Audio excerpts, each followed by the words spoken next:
Good afternoon, everybody. Uneducated Economist here. So I had somebody ask me what got me into buying silver. Like, what was it that got me to buy my very first ounce of silver? And I think the question was, like, how big was that purchase, and how often do I purchase silver? And that changes over time. Like the amount that I buy, I try to buy as often as I can when the prices are down. When people are not paying attention, when nobody cares, that's when I like to buy the most. But when you start hearing a lot about it in the news, when you're seeing price momentum kind of picking up and you see these prices kind of kicking up every day, that's not when I buy. I have a tendency to kind of back off when I see those kind of things happening. But as far as the very first purchase that I made, it was a purchase for my kid. Now, at the time when my kid was born, I was doing pretty well as far as working construction. We had a pretty decent savings, stuff like that.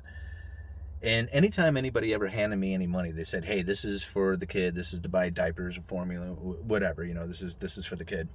I would take that money and I would set it aside. Like, I wouldn't put it in like with my checking account or anything. I kept that separated.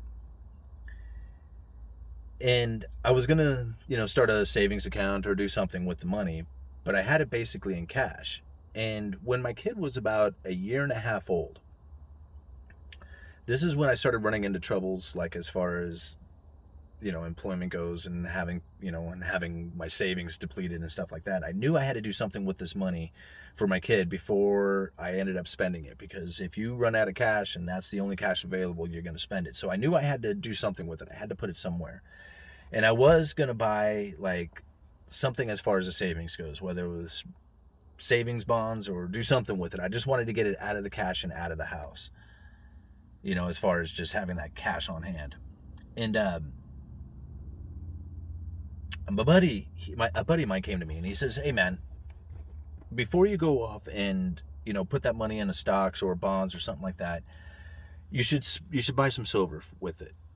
And I was just like, "Well, why silver? Why? I mean, what's the big deal with silver?" And he tried explaining it to me, but it was, I wasn't getting it. I didn't understand what he was talking about, most of the stuff that he was saying. He was trying to explain to me. And he says, "You know what? Here, you can have this." And he gives me the book, The Creature from Jekyll Island, from Geo or Griffin. And it's a book. It's like this thick, right? And I didn't try to explain to him then, but I was like, man, I'm not going to read this book. I mean, like, I have a reading comprehension disability. I can only go for about 10 minutes and then I'm done. And there's no way that this book is so intimidating. There's no way I'm going to be able to read it. And he says, "Well, just try. You might find that, you're really intrigued by it. Just hold on to the book." So I tried reading it, and I was intrigued by some of the things that was going on in the book, but I just had this reading comprehension where I only got about 10 minutes, and I couldn't handle this book. It was just too big for me. And so I go to YouTube, and I punch in G. Edward Griffin, Creature from Jekyll Island, and I listened to his presentation on it, and I was just blown away. I was like, I mean, when I was all done, I was like, holy moly, what the heck did I just listen to? So I started going to that book and I started reading a lot more. Well, just about that same time, a coin dealer, had moved into town. Classic Coin was the name of his shop. And at this point, I was really interested in buying silver. And I had checked out some online dealers. But when you are new to this whole thing, to like, buying silver or just investing in general, you're very nervous. You don't know what you're doing. You don't know if what you're buying is the right thing. You don't know if you're getting ripped off. You just don't know. And there's so much uncertainty and there's nobody really to show you. You just have to kind of step out there. And luckily for me, I didn't make any online purchases by that point, although I came very close to making an online purchase, which would have been fine because the outfit that I was going through is legit. I would still, shop with them today. But that coin shop came in and I thought, perfect. So I went down to the coin shop and I asked the guy, I said, "Hey, you got any silver?" And he says, "Yeah, I got silver. What are you looking for?" I said, "Well, I really don't know. I want to buy some silver for my kid."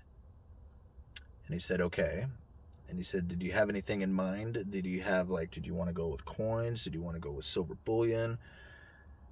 And I was like, I don't really know. And he says, well, I tell you what, why don't you start with one of these? And he showed me an American Silver Eagle.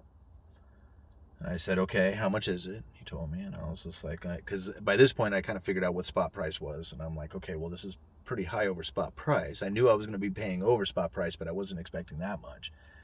And I said, do you have anything else? And then he showed me some generic bullion. How much is that? And I was like, okay, well, that's much cheaper. I'm going to go with that generic bullion. And so I bought that piece, and I forget, it was like at the time, I think silver was around $17, $18 an ounce or something like that. So the piece cost me like $20. And I remember like driving home with my wife, and she was driving and I'm sitting in the passenger seat, and I'm looking at that coin, and I keep like flipping it over in my hand, and I'm looking at it, and it felt so real. Like all of a sudden it's just like it just had like this magical power or something. And I just could not help myself. I started studying and reading and listening to as much as I possibly could on silver after that. And once a week I would go down there and I would buy an ounce or two. And I would never really buy that much at a time. And I think the most that I had ever spent in one shot was maybe $100.